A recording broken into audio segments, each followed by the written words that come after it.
అందరికీ నమస్కారం. ముందుగా ఈ వీడియోకి ఒక లైక్ కొట్టి మన ఛానల్ని సబ్స్క్రైబ్ చేసుకోండి.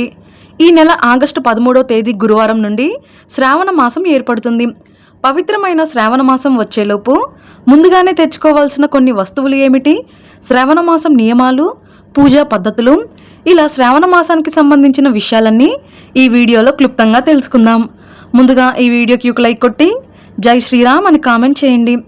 ఈ శ్రావణ మాసం నెల రోజులు లక్ష్మీదేవి భూమిపై సంచరిస్తూ తన భక్తులు చేసే పూజలను నైవేద్యాలను స్వీకరిస్తూ కోరిన వరాలను ప్రసాదిస్తుందట.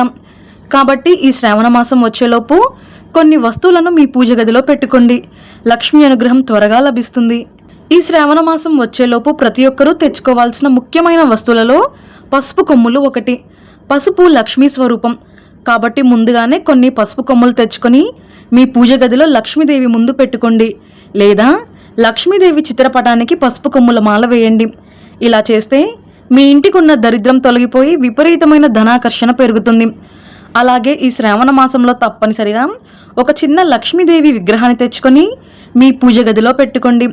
లక్ష్మీదేవికి అభిషేకాలు చేయడం, పసుపు కుంకుమలతో అర్చన చేయడం ద్వారా కోటి జన్మల పుణ్య ఫలితం లభిస్తుంది. అలాగే మీ ఇంట్లో తులసి కోట లేకపోతే వెంటనే ఈ శ్రావణ మాసం వచ్చేలోపు తులసమ్మను తెచ్చుకోండి. తులసి మొక్కలో లక్ష్మీదేవి కొలువై ఉంటుంది. కాబట్టి శ్రావణ మాసం నెల రోజులు తులసి కోటలో దీపారాధన చేయడం, తులసికి ప్రదక్షిణలు చేయడం ద్వారా లక్ష్మీదేవి అనుగ్రహం వెంటనే లభిస్తుంది. అలాగే మీకు ఆవు పిడకలు అందుబాటులో ఉంటే తప్పకుండా తెచ్చుకోండి. ఈ శ్రావణ మాసం నెల రోజులు ఆవు పిడకలతో ఇల్లంతా పొగవేస్తే మీ ఇంట్లో ఉన్న దుష్టశక్తులు నశించి మీ ఇంట్లోకి దైవశక్తులు ప్రవేశిస్తాయి. ఆవు పిడకల పైన గుగ్గిలం సాంబ్రాణి పొగవేసి ఇల్లంతా ధూపం వేస్తే చాలా మంచిది. అలాగే మనలో చాలామంది ఇంటి ముందు చాక్ పీస్తో ముగ్గులు వేస్తారు. కానీ ఈ శ్రావణ మాసం నెల రోజులు ఇంటి ముందు తప్పకుండా బియ్య పిండితోనే ముగ్గు వేసుకోండి. ఇంటి ముందు బియ్య పిండితో ముగ్గు వేస్తే మీ ఇంటి ముందుకు లక్ష్మీదేవి వచ్చి వెంటనే ఇంట్లోకి అడుగు పెడుతుంది. ఇక శ్రావణ మాసం అనగానే చాలామంది పూజలు వ్రతాలు చేసుకుంటూ ఉంటారు.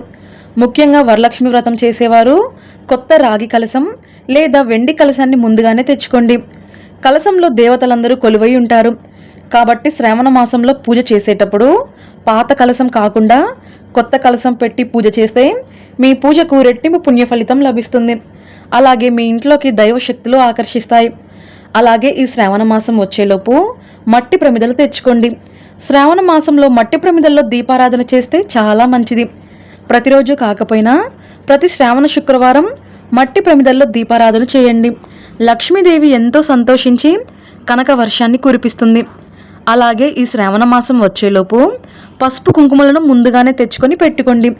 ఎందుకంటే ఈ శ్రావణ మాసంలో మీ ఇంటికి ఎవరైనా ముత్తైదువు వస్తే ఇంటికి వచ్చిన ముత్తైదువుకు పసుపు రాసి కుంకుమ బొట్టు పెట్టి పసుపు కుంకుమలు తాంబూలంగా ఇచ్చి పంపండి.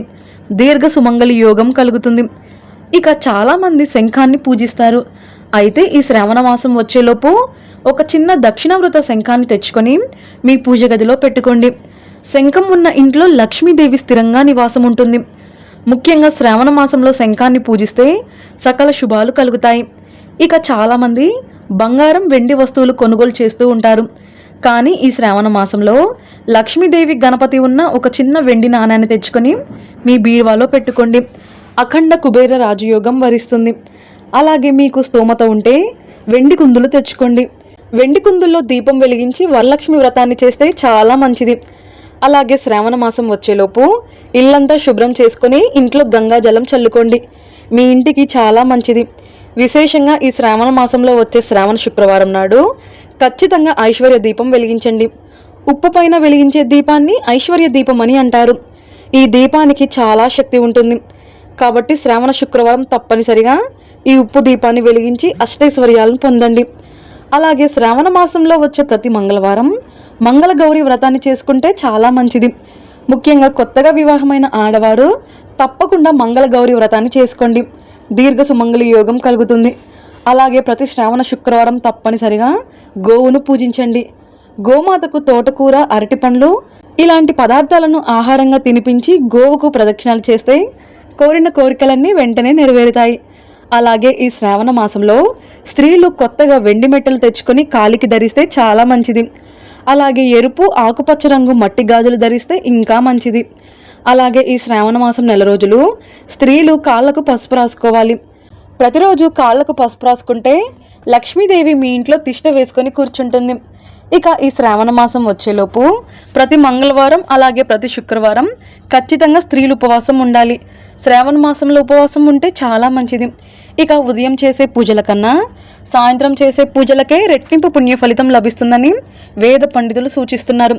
కాబట్టి ఈ శ్రావణ మాసంలో సాయంత్రం 6 గంటల తర్వాత ఇంట్లో దీపాలు వెలిగించి ఇల్లంతా సాంబ్రాణి ధూపం వేయండి. మీ ఇంటిపై దుష్టశక్తుల ప్రభావం లేకుండా ఇంట్లో లక్ష్మీదేవి కొలువై ఉంటుంది. ఈ శ్రావణ మాసంలో లక్ష్మీదేవిని పూజించేవారు లక్ష్మీదేవి జపానికి తామర గింజమాల ఉపయోగిస్తే లక్ష్మీ అనుగ్రహం వెంటనే లభిస్తుంది. ఇక అత్యంత శక్తివంతమైన వాటిలో ఏకాక్షి కొబ్బరికాయ ఒకటి. కొబ్బరికాయకి ఒక కన్ను ఉంటే దాన్ని ఏకాక్షి కొబ్బరికాయ అని అంటారు. ఇది చాలా అరుదుగా దొరుకుతుంది. కాబట్టి ఏకాక్షి కొబ్బరికాయ మీకు అందుబాటులో ఉంటే వెంటనే తెచ్చుకొని ఒక ఎర్రటి వస్త్రంలో చుట్టి మీ పూజ గదిలో పెట్టుకోండి. దీనివల్ల మీ ఇంట్లో డబ్బు కష్టాలు లేకుండా మీ ఇంటి ధన ప్రవాహం విపరీతంగా పెరుగుతుంది. ఇక మనలో చాలామంది పూజ గదిలో నీటితో నిండిన రాగి కలశం పెట్టుకుంటారు. అయితే ఈ శ్రావణ మాసం నెల రోజులు ఒక చిన్న రాగి చెంబులో నీళ్లు పోసి అందులో చిటికెడు పసుపు, ఒక ఎర్రని పుష్పం వేసి మీ పూజ గదిలో పెట్టుకోండి. ప్రతిరోజు ఈ నీటిని మారుస్తూ కొత్త నీళ్లు నింపుకోండి. దీనివల్ల మీ ఇంటికి ఉన్న వాస్తు దోషాలు, నెగిటివ్ ఎనర్జీ మొత్తం తొలగిపోయి ఇంట్లో సుఖ సంతోషాలు పెరుగుతాయి. జాతకంలో శని దోషం ఉన్నవారు ఈ శ్రావణ మాసంలో వచ్చే ఏదైనా ఒక శనివారం నాడు రావి చెట్టు, వేప చెట్టుకు పసుపు దారం చుట్టి నువ్వుల నూనెతో దీపం వెలిగించండి.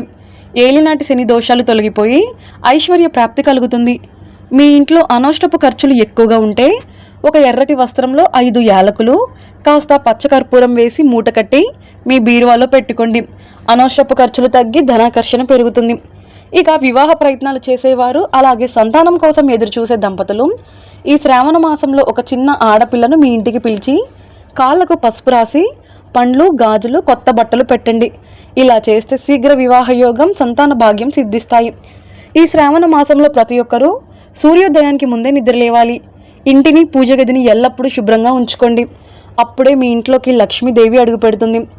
అలాగే ప్రతి శ్రావణ శుక్రవారం లక్ష్మీదేవికి కుంకుమార్చన చేయడం, ఎర్రని పూలు, మల్లెపూలు సమర్పించడం ద్వారా లక్ష్మీదేవి త్వరగా అనుగ్రహిస్తుంది.